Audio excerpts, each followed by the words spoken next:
The big thing for me, though, being into management, is how it works with the insurance companies.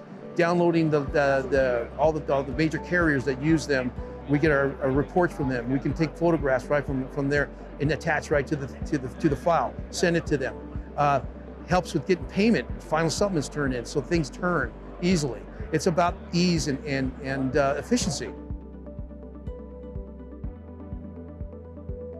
It helps us navigate through the repair easily. We can see where a car is floating through the system as far as where it's in production. We get the insurance companies getting us the claim. As soon as we get the claim in, we have the information. We can start downloading all the information using the app right at the car, and it just makes things flow easier, so we can work on our touch time and increase efficiency and get the car out quicker.